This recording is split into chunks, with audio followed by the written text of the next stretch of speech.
take us back then. You're on Coronation Street, which is an amazing dream job. Everything on the surface is, you know, riding high and going really well.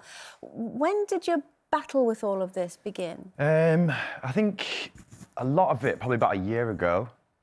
I was away a lot doing another job as well, Our Girl. So I was away from home for about 7 months, away from my partner, my family. And you do get lonely. You realise who your friends are at that point.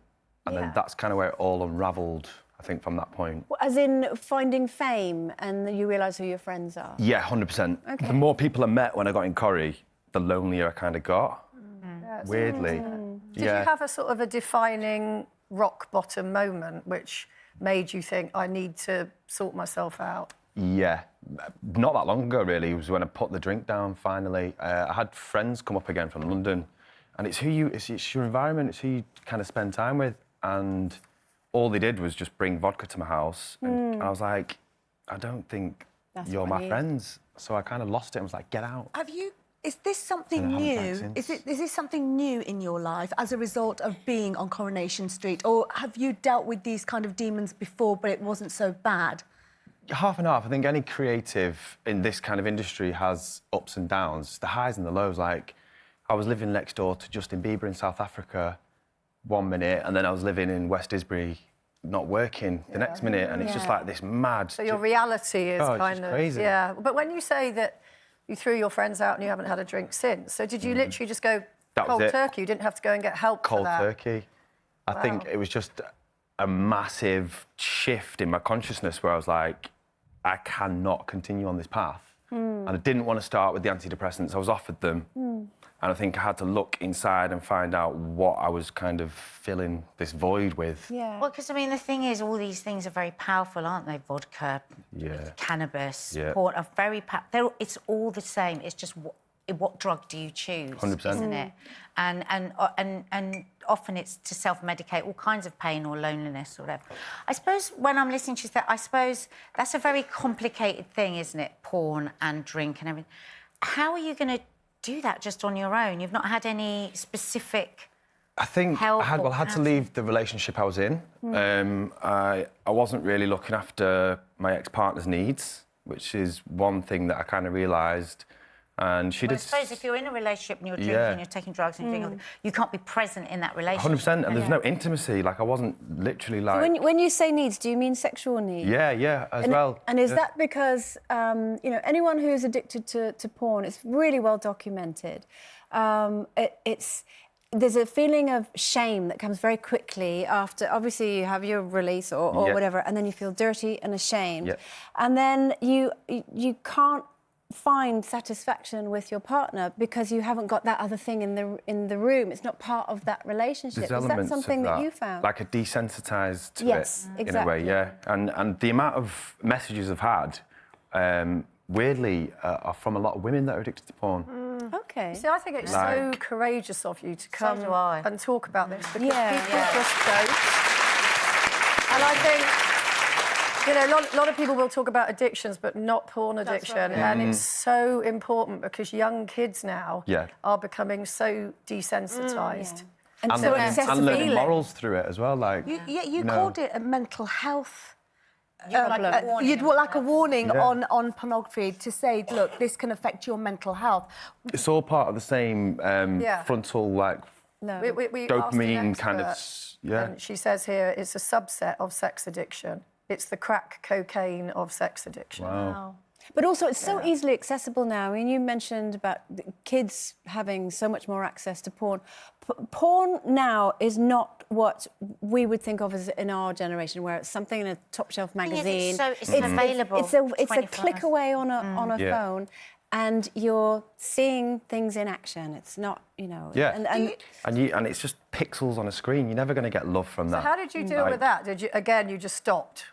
Yeah, and it's the hardest thing. I mean, sometimes I even, like, would not take my phone to bed. So you have to, like, you know, lock it away in a way. And How did it leave you feeling?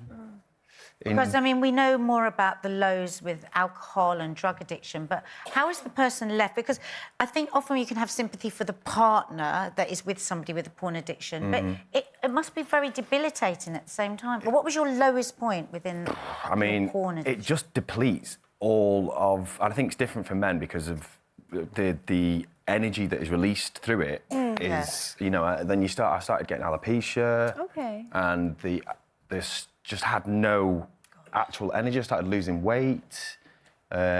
Just loads of things that kind of go with it that you don't really expect. It sounds like you didn't like yourself very much. Not at all, no. So how do you work on that? That's the main thing. And if somebody is at home feeling a bit depressed, you have to trick your mind and say, I know it sounds ridiculous, but I was just saying, I love myself, I love myself. And you say it repeatedly for a week and you'll eventually start feeling a little bit more comfortable with yourself.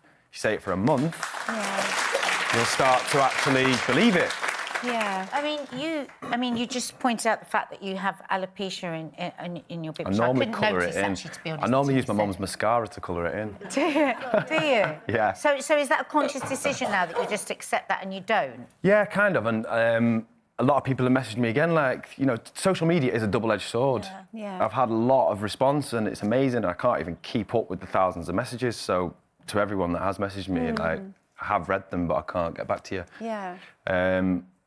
So do you feel that played a part also in your demise, the social media? Because it can be used, social media, can't it, for the power of good? Yeah. Or for the power of evil, it 100%, certainly can. And it's highly addictive as well, isn't Yeah. it? So if you're battling all those different addictions, you can't have a vodka, so you turn to porn. You can't use porn, so you go to social media. It's a very complex thing. Yeah, and it's the say, like, I wasn't getting any work, so I did like 50 auditions last year and didn't get one job.